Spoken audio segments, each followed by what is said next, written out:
Alright, after many unsuccessful attempts, I finally got this thing working. So today, well, yesterday, I mean, I died in my hardcore world, so we're just gonna do a quick explanation of that. It's probably gonna take like 2 minutes for the two people watching this. So let's get into that. Once we load in at least. And the frames are shit, I'm sorry. But this is literally where I spawned. Not the exact spot, obviously, but it was close enough. I spawned on this little island, and it had a little mountain, well, I guess more of a hill-ish here, which I flattened, put some farms, eventually built this tower, which I totally didn't watch the tutorial for, and I dug underground like I always do. Also a strip mine, so I dug even further underground. But this is basically just where I put all my shit for early on. I got the enchantment room. Chests are somewhat organized. First wooden pick for no reason, and yeah, that was kind of it. It's like I said, it's nothing too extravagant. I had this world for like 6 months, but it was kind of on and off, so obviously I'm a little like underdeveloped compared to other people that play hardcore, but it's whatever. As for the next thing I did, I think, oh yeah, the first thing I did was definitely make this. Now, what's the point of this? Well, there is none. There's literally no point to this whatsoever. I deforested half of I deforested like this chunk of the land just to make this for no reason really.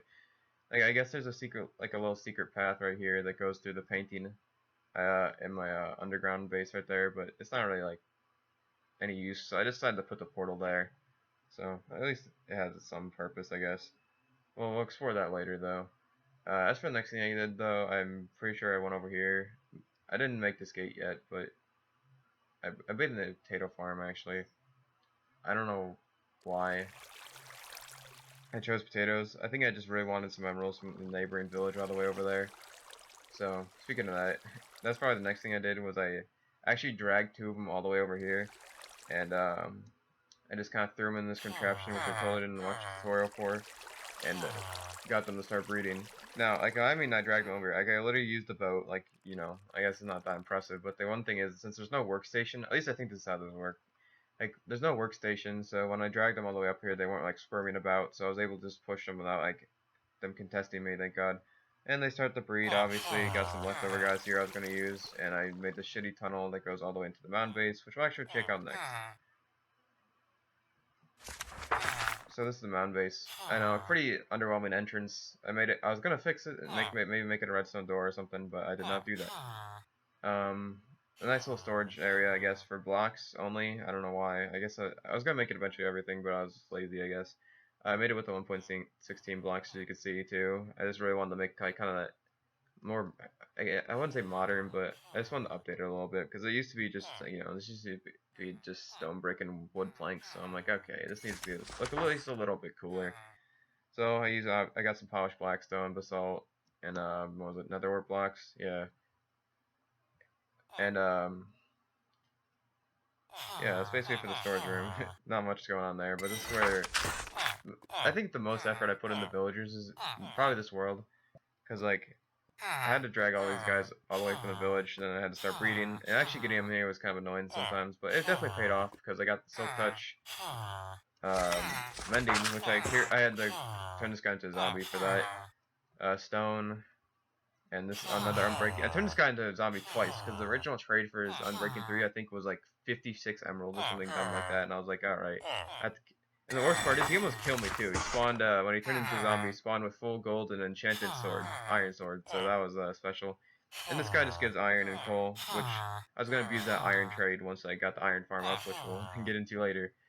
And nice little potion room, I guess I made with more like 1.16 blocks.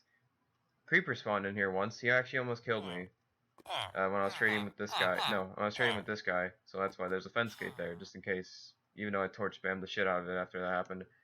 But Netherworld was surprisingly hard to get to because like the first fortress I went to just did not have it for some reason. So I had to go to another one. And it was literally just above lava in a soul valley. And so gas was shooting at me most of the time. And there's also hoglins because it's like smashed together with like a warped forest too. So it was just, I mean, not crimson forest. So it was just annoying overall. But I guess the last thing, couple things before we go to another is I got this shitty bulletin board. I actually did everything on here too, so I was actually going to add more signs later on, but I did not do that because I obviously fucking died. Nice little mod farm, I guess. As you can see, the way it works is pretty simple. Like, it's not the most efficient, and Yeah, you guessed it, I watched the tutorial for this, but they literally just spawn on this little platform, and there's like a little redstone clock going on here that when they spawn, it just splashes water on there, and they fall to their death most of the time. Unless they have feather falling boots, which sucks. But it's even spawning witches, which I didn't expect. And also, this shack was kind of on an island, so I'm like, I'll just build something here at AFK. Even though AFK spots are supposed to be in the sky, so probably could get more drops if I was not lazy, but I'm just having fear of falling to my death, so I never did that. Which is funny because I didn't even die from falling to my death. And I guess finally the last thing, besides that, there's a village over there, but the only thing special about it is I made a 2 high cobblestone wall, which didn't even keep out most of the zombies. Is this chicken statue, which I made to represent the brave souls that sacrificed themselves for my food early on, because roast chicken was the way to go. And this little simple contraption. I don't even think I need to beat a dead horse where I got the design from, but yeah. Also just simple little sheep and they didn't plant through the grass too. But just a simple little sheep and cow farm. Because I think cows and chicken were like my main food source before I switched to golden carrots from the villagers. So I guess the last thing before we get to the death spot is the nether. So I'll meet you guys there, I guess. In my little nether base here, I have gold boots on the wall for those fucking piglins because they're really annoying with that. But this is basically just like a little shack I made. It used to be cobblestone just to protect from gas, but I made it like kind of look cool. Or I attempted to make it look cool because I wanted like a red and black pattern going on, but eh. Nether portal is very loud, so I eventually started like making it into a tower. I was even gonna add chains, but I thought we had no iron, so I was gonna do that later. And it even goes all the way to the top. I was gonna make this like my little pathway to the bedrock roof, where I was gonna like make a little wither killing spot, and eventually just break it because I love getting on top of the nether. It's really fun. And yeah, down here is where like we'll do all the mining for shit. Basalt's that way. No, Basalt and Warp Forest is that way. And Crimson Forest is that way, which is the fortress which I got the nether wart from, which was already a pain. That was terrible. That was probably the worst experience I had ever. But I didn't really do much in the nether besides this tower, just a lot of mining. And I guess I made this little area for growing the new trees, but it's kind of pointless. So there's that. So I guess the final thing is like cover the death spot. So I guess we'll get to that in a second. Death spot is like I said earlier. So first, I guess the last thing, my last project, if these chunks decide to load, there we go, is the iron farm. Now, this was actually, I've never made an iron farm before. I usually just get my friends to do it on multiplayer servers. I just get the resources. But it was pretty simple.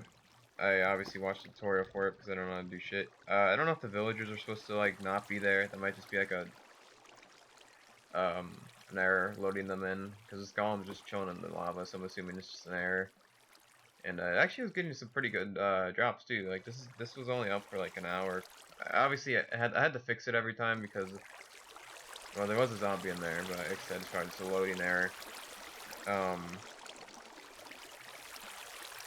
If the zombie was scaring them so they wouldn't sleep, they just would not produce golems. So I'd have to come up here, block it off, and unblock it. So I probably had to make a daylight sensor thing for that, but for what it was good enough. So, I guess where I died, this is literally the last thing I was working on was the area around the iron farm. This bridge is shit, but I was gonna make it out of iron as a flex, so that's why it's just kind of like this open area. Last thing I was doing was I was clearing out this. I was gonna make this flat and make some like little lamps, and I was literally right here, and a creeper snuck up me, and I died. And you're probably and like, I guess your first question is, why is there a fucking memorial if you died? Well, I'm gonna be honest, I did cheat, if you want to call it that.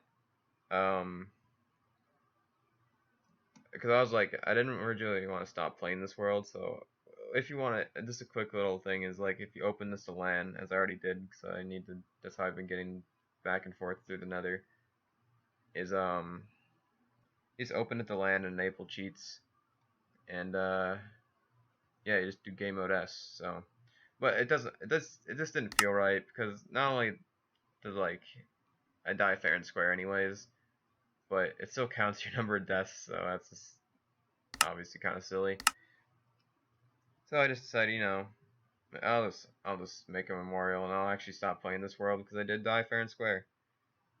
So yeah, because creepers are terrible in this and hard.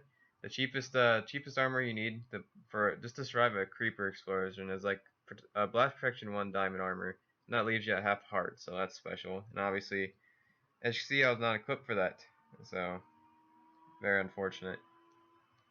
So obviously so I guess that's it for the world tour. Obviously, it's not much compared to like other hardcore players. Like some of those guys are actually insane. But I'm just kind of like a basic kind of Minecraft player. I don't really do anything too extravagant, but I still think it was like a cool little experience. This hardcore world. I'm not even really sad about it, like, cause like I said, I died fair and square. At least it wasn't like a glitch or world corruption or anything like that. So I'm pretty satisfied with it. And I don't know if I'll do like another like world or not. I probably will eventually, but I don't know. I just think it was a cool little experience because I know this hardcore is kind of picking up. Well, at least it was picking up steam last year with like people watching it. So I don't know. Maybe I'll just actually record it if I do start another world. But I guess as for now, that's it. So yeah.